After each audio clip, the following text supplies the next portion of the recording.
This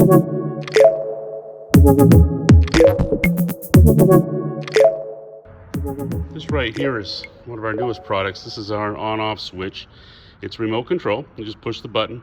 It's plug and play. Plug the pump into it, plug it into the wall, hit the button. Works great. They're about $25. That's a new addition this year. This is our replacement water filters. These are some of our valves. Right here, this is what we call a low water pressure switch. This one right here works if the water pressure, inlet water pressure gets down below 15 pounds, it automatically shuts the pump off. That way, if you're under water, somebody shuts the water down, something like that, it doesn't damage the pump.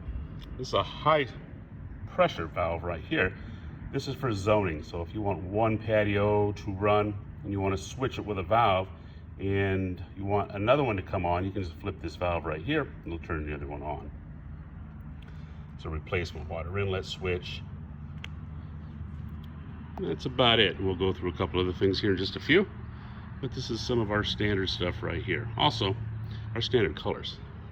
That's our black tubing, 3/8 nylon, and that's our brown tubing.